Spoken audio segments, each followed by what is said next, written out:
할렐루야. 우리 주님이 우리 삶 가운데 찾아와 주셔서 은혜의 주님이심을 선포해 주실 줄로 믿습니다. 우리 하나님의 말씀 보도록 하겠습니다. 우리 하나님의 말씀은 신약성경 디모데후서 2장 1절부터 7절까지 있는 말씀입니다.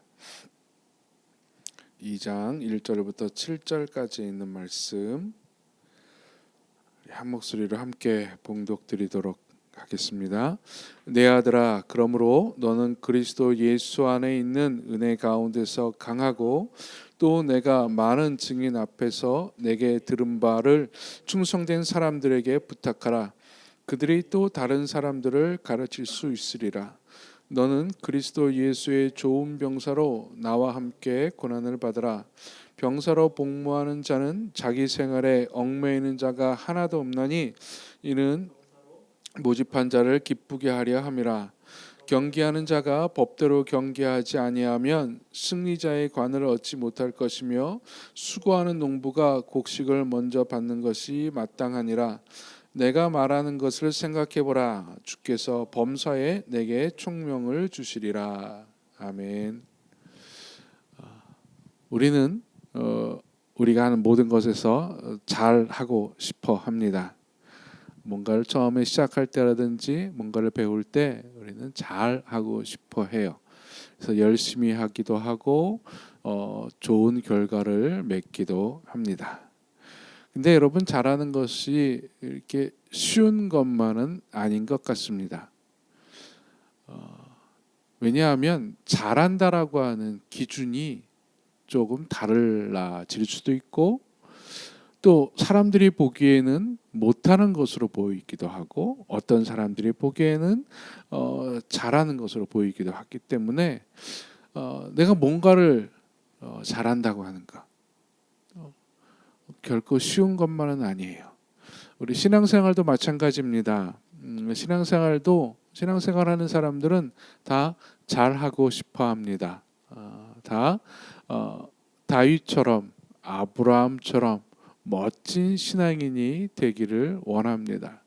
근데 신앙생활을 잘한다고 하는 것은 그것도 또한 쉬운 것만은 아닌 것 같습니다. 디모데라고 하는 사람도 마찬가지였습니다. 사도 바울의 제자였었고 사도 바울이 자기 아들처럼 여겼던 자였습니다. 바울과 함께 신앙생활을 바울로부터 말씀을 받고 복음을 듣고 예수님을 믿기 시작했고 또 바울과 함께 전도 여행을 떠나면서 수많은 일들을 바울과 함께 하며 자기가 잘하고 싶어 했고 또 열심히 했습니다.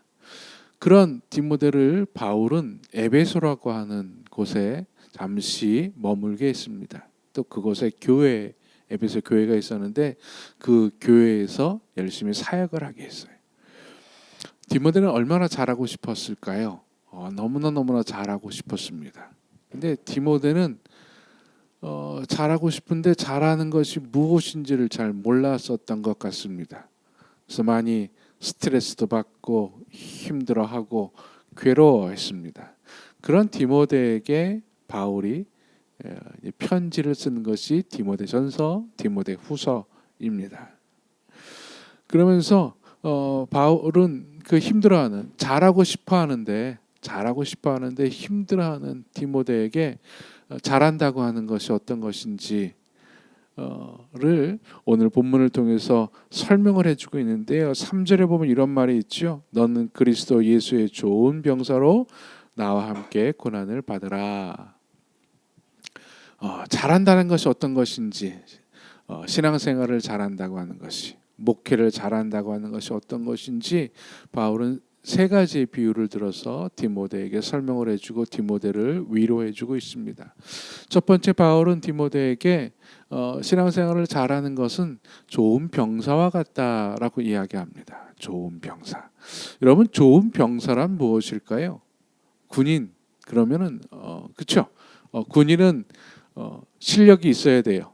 요즘은 기술이 있어야 돼. 총도 잘 쏘고 힘도 있고 무술도 잘해서 일당백의 사람이 좋은 병사, 좋은 군인으로 생각이 듭니다. 근데 바울은 이야기합니다. 좋은 병사란 일당백의 능력을 가진 특출난 능력을 가진 자가 아니라 뭐라 그럽니까?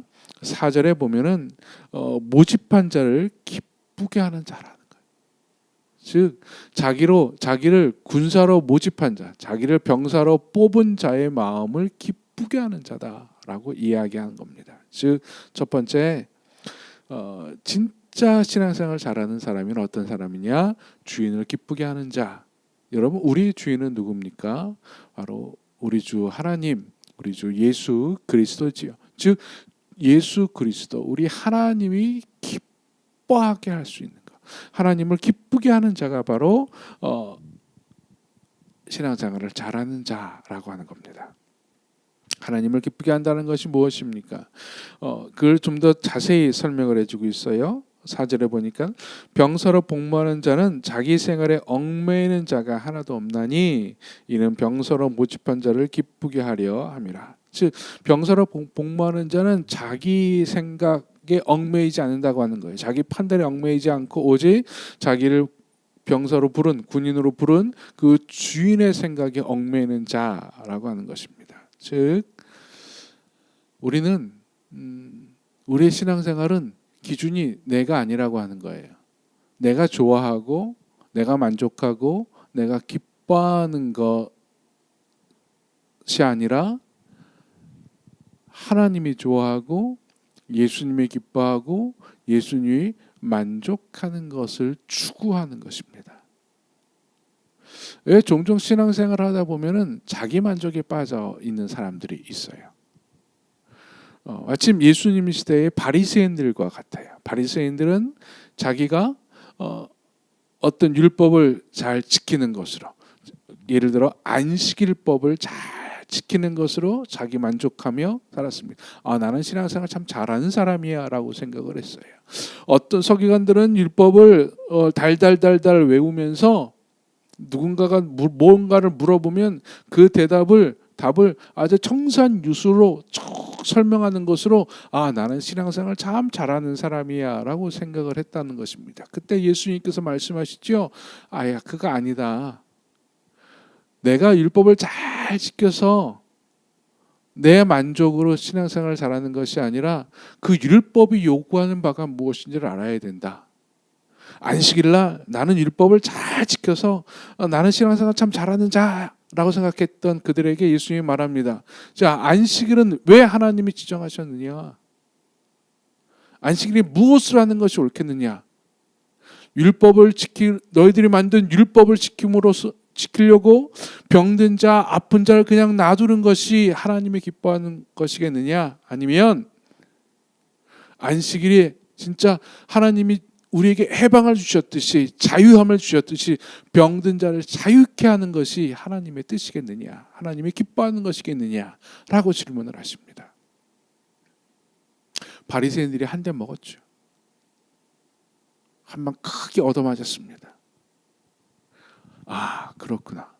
그래서 깨달아서 예수님께 돌이킨 자도 있고, 반대로 바리새인들이 그때부터 예수를 죽이려고 마음먹었던 자들도 있었다고 합니다. 옛날에 바리새인들만이 아니에요. 지금 우리도 그렇지요. 우리는 어떻습니까? 신앙생활 잘한다고 하는 기준을 나에게 둡니다. 어떤 사람은요, 주일날 빼먹지 않고 예배에 참석하는 것으로 만족하며 나는 이 정도면 신앙생활 참 잘해. 그냥 주일날 교회 와서 예배 드리는 것으로 만족해하며 살아가는 사람이 있어요. 신앙생활 잘한다고 하는 사람이 있어요. 또 교회를 열심히 헌신하면서 나는 신앙생활 잘한다고 생각하는 사람이 있어요. 근데 기준이 내가 무엇을 하고 내가 만족하고 내가 즐거워하는 것이 아니라 하나님이 기뻐하시는 것이, 하나님이 원하시는 것이 무엇이냐라고 하는 거예요. 여러분, 내가 좋아하는 일이라도 하나님이 기뻐하는 것이 아니라면, 여러분, 하나님이 기뻐하는 것이 내가 주일날 빼먹지 않고 열심히 예배드리는 것이겠습니까? 아니면은 하나님의 마음으로 가지고 하나님의 사랑으로 그 사랑을 베푸는 자이겠습니까? 여러분, 교회에 열심히 봉사하며 교회에 하루 종일 살아가는 사람이 이 신앙생활 잘하는 사람이겠습니까? 아니면 주의 복음이 필요한 자들에게 곳에 가서 주의 복음을 전하는 자가, 아무도 보지 않는다 할지라도 주의 사랑을 이야기하는 자가 신앙생활을 잘하는 자겠습니까? 바울이 이야기하는 거예요. 디모데에게. 디모데야, 너 고민하지 마. 걱정하지 마. 그냥 하나님의 기뻐하시는 것이 무엇인지, 하나님의 기뻐하시는 걸 쫓는 자가 신앙생활을 잘하는 거야. 그러니 너 지금 신앙생활 잘하고 있어 라고 이야기하는 것이죠.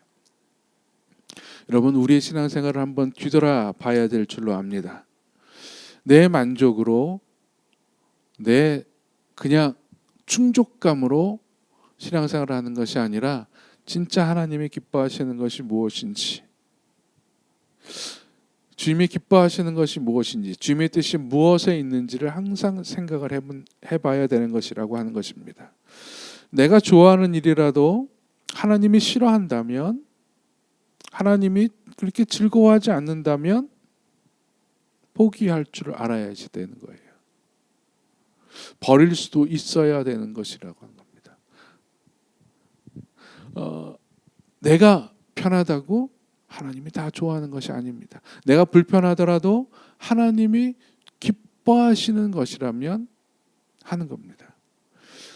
사도행전에 보면 안디옥 교회 이야기가 있습니다. 안디옥 교회는 이방인들끼리, 이방의 복음이 전해져서 이방인들끼리 세운 교회였습니다. 그곳에 바울과 바나바가 가서 교회를 더 크게 부흥시킵니다. 더 많은 사람들이 와서 교회에서 복음을 듣고 그리스도인들로 살아가기 시작했어요. 여러분, 얼마나 그 교회 안의 생활이 즐겁고 행복했겠습니까? 그러니 사람들이 그 안디옥 교인들을 보고, 야, 저 사람들은 진짜 그리스도를 쫓는 사람들이구나, 그리스도인이라고 처음으로 불려지게 될 정도였습니다. 근데 어느 날 그렇게 아기자기하게 행복하게 잘 살고 있는, 또 열심히 부흥하고 있는 박성정은 안디옥 교회에 하나님이 천청병력과 같은 명령을 내리십니다. 너희는 너희 교회의 핵심 멤버인 바울과 바나바를 선교사로 파송해라. 여러분, 바울과 바나바가 와서 안디옥 교회의 틀을 잡고 안디옥 교회를 부흥시킨 사람들이었습니다. 얼마나 보내기 싫었겠습니까? 우리는 지금 신앙생활 잘하고 있다고, 예루살렘 교회로부터 칭찬받고 수많은 다른 사람들로부터 인정받은 교회인데, 우리는 신앙생활 잘하고 있는데 하나님이 그게 아니라는 거. 하나님이 기뻐하시는 것은 너희들끼리 신앙생활 잘하는 것이 아니라 너희들이 가진 그 은혜를 받은 그 은혜를 가지고 그 은혜를 아직까지 복음을 알지 못하는 곳에서 복음을 전하는 것이라고 하는 겁니다. 그것도 바울과 바나바가 나가서. 안디옥 교회는요, 신앙생활 참 잘했어요. 기쁨으로 바울과 바나바를 안수하고 선교사로 파송합니다. 단순히 파송한 것으로 끝나는 것이 아니라 그들이 선교 사역을 마치고 돌아올 때마다 안디옥 교회는 그들을 두 팔 벌려 환영해 줍니다. 그리고 그들을 쉬게 하고 재충전하게 하고 다시 또 선교에 나갈 수 있도록 도와줍니다. 그러니 안디옥 교회가 하나님이 기뻐하고 사랑하지 않을 수 있었겠습니까? 여러분, 내가 좋다고 끝나는 것이 아니라 하나님이 좋아야 하는 겁니다. 여러분, 하나님이 좋아하는 걸 할 수 있기를 바랍니다. 하나님이 기뻐하시는 것이 무엇인지를 늘 마음속으로 생각할 수 있기를 축원드립니다. 이것이 지혜예요. 이것이 참다운 신앙생활입니다. 두 번째, 바울은 운동선수의 이야기를 들어요. 5절에 보면 이렇게 이야기합니다. 경계하는 자가 법대로 경계하지 아니하면 승리자의 관을 얻지 못할 것이며. 신앙생활 잘한다는 것이 무엇이냐? 경계하는 자처럼, 운동선수처럼 규칙을 잘 지키는 거다라고 합니다. 이 규칙이라는 것이 무엇이겠습니까? 하나님이 정해주신 규칙입니다. 하나님의 법칙이라는 것이지요. 하나님의 법칙대로 해야 된다라고 하는 겁니다. 그래야지 신앙생활을 잘하는 것, 후에 면류관을, 승리자의 관을 얻게 된다라고 하는 것이죠. 이 하나님의 규칙은 우리 인간의 규칙하고는 조금 달라요. 구약으로 한번 들어가 볼까요? 하나님께서 출애굽한 이스라엘 백성들에게 하나님의 규칙을 내려주십니다. 그것이 모세오경이에요. 모세오경을 통해서 하나님께서는 이스라엘 백성들이 그 땅에서 가나안 땅에서 어떻게 살아가야 될지를 이야기를 해주시면서 쭉 설명을 해주면서 이렇게 말씀하세요. 너희들은 가나안 땅에 가서 가나안에 있는 백성들을 다 쫓아내라. 그리고 거기서 너희들은 하나님을 섬기는 백성으로 살아야 된다. 이게 하나님의 규칙이다. 이것이 너희들이 신앙생활을 잘하는 거야 라고 이야기합니다. 이스라엘 백성들이 가나안 땅으로 갔어요. 가나안 땅에 가서 그 가나안에 살던 백성들을 다 쫓아내고 거기서 거주를 하려고 그러는데, 여러분 가나안 땅은 이스라엘 백성들에게 물론 아브라함이 살던 곳이었지만 이삭이 야곱이 살던 곳이었지만 가나안 땅에서 이집트에 산 지 한 400년 정도 지난 후였어요. 가나안 땅도 많이 변했고 가나안 땅에서 살지 않았던 자들입니다. 그러니 여러분 낯설 수 있지 않겠습니까? 물이 어디에 있는지, 수원이 어디에 있는지, 언제 벼를 심어야 되는지, 언제 수확해야 되는지, 이 땅에는 무엇이 잘 자라는지 잘 모를 거예요. 그럼 무엇이 필요합니까? 그 땅에 사는 사람들이 필요해요. 원래부터 살던 사람들이 알려줄 것 아닙니까? 일로 와보세요. 물 수원은 저기 있고요. 여기 파면 물이 나오고요. 이 시기에는 포도를 심어야 되고, 이 시기에는 뭘 심어야 되고, 이때는 뭘 거둬야 됩니다. 안내자가 필요했을 거예요. 도와주는 자가 필요했을 거예요. 이스라엘 백성들이 고민을 합니다. 이 땅에 살아가기 위해서는 우리만이 아니라 이들과 좀 협력해서 살아갈 수 있지 않을까? 이게 인간의 규칙이에요. 인간의 방법이에요. 인간이 잘 살 수 있는, 인간이 가지고 있는 지혜입니다. 그래서 그들은 가나안 사람들과 함께 살기 시작해요. 하나님께서 내린 규칙을 어기고 함께 살기 시작합니다. 그것이 성경에는 이스라엘 백성들에게 올무가 되었다라고 말합니다. 그들은 그렇게 하면 잘 살 줄 알았는데, 그들은 가나안 사람들과 함께 협력해 살면 잘 살 줄 알았는데, 그게 평화인 줄 알았는데, 그것이 이스라엘 백성들이 올무가 되어서 이스라엘 백성들이 하나님을 버리게 되는 이유가 되었다라고 하는 것이죠. 하나님의 규칙은 좀 달라요. 그래서 우리는 하나님의 규칙을 잘 알아야 됩니다. 신앙생활을 하기 위해서는 하나님의 법칙을 잘 알아야 됩니다. 하나님께서 원하는 것이 무엇인지, 하나님께서 나에게 바라는 규칙이 무엇인지. 하나님은 우리가 행복하길 원하세요. 근데 그 행복이 그저 내가 세상에 있는 모든 걸 다 취함으로 얻는 행복이 아니라, 하나님께서 우리에게 원하는 행복은 하나님과 동행함으로써 얻는 행복이에요. 이게 하나님의 규칙이에요.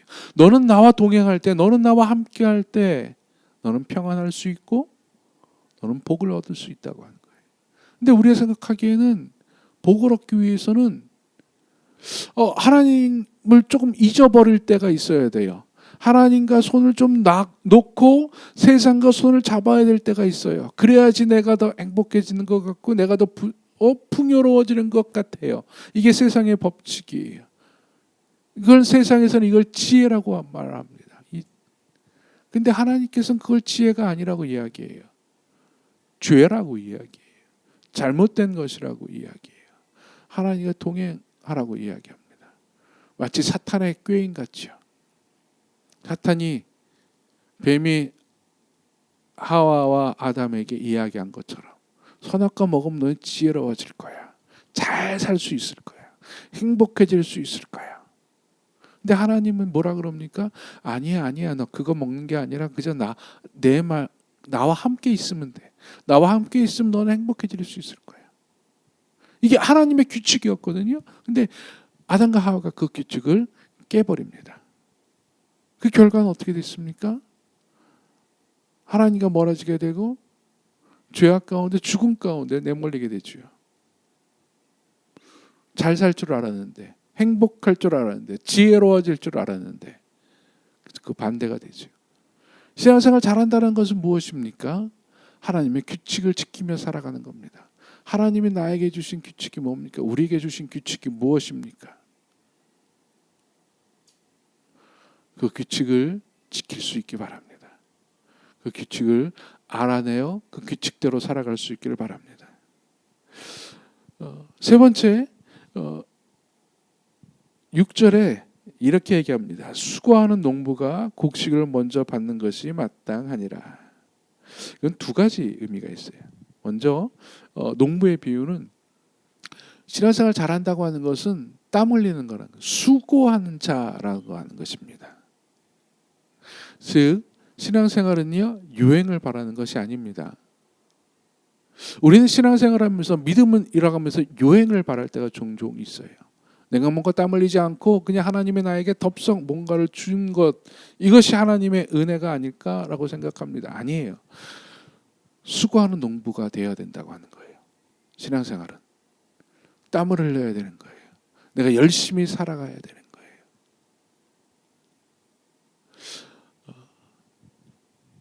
우리가 흔히 야베스의 기도 예를 많이 듭니다. 하나님께서 내게 복을 주셔서 내 지경을 넓혀 주옵소서라고 이야기합니다.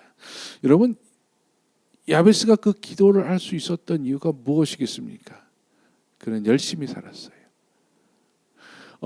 원래 고생해서 낳은 아이였지만 뭔가 좀 부족하고 불편한 아이였지만 그 사람은 자신의 삶을 포기하지 않고 열심히 살았어요.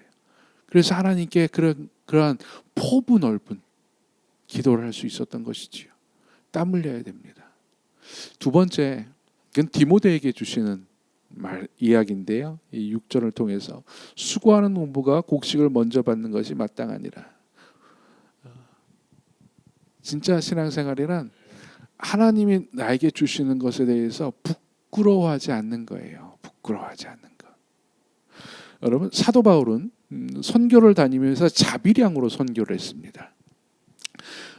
사도 바울의 부모님은 참 지혜로웠던 분이셨어요. 그래서 사도 바울이 예루살렘에서 바리새인으로 살아갈 수 있도록, 랍비로 살아갈 수 있도록 유학을 시키고 뒷바라지를 해줬지만 그것뿐만이 아니라 스스로 삶을 영위해갈 수 있도록 기술을 가르쳤습니다. 바울이 지금 천막 깁는 직업이었다고 해요. 천막 깁는 것, 뭐 요즘에는 뭐 그런 직업이 거의 없고, 또 우리 생각하기에는 천막 깁는 것은 뭐 힘들고 땀 흘리고 3D 직업, 3D 직업 아닌가라고 생각되어지지만 당시에는 아주 유망한 직종이었고요. 평생 밥 굶지 않는 직업이었습니다. 전문 기술직이었어요.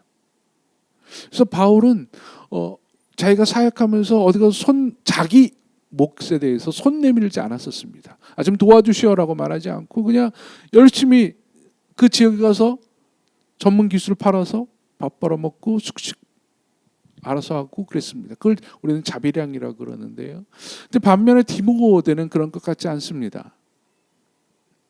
디모데는 그러한 만한 어떤 직업적 커리어를 갖지 못했었던 것 같아요.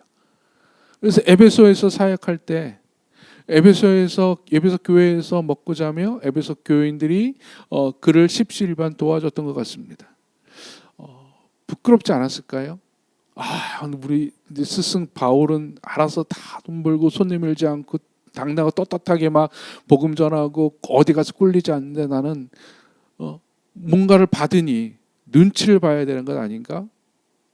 좀 주눅드는 것 같아 보이지 않았겠습니까? 근데 바울이 이야기하는 겁니다. 아니야.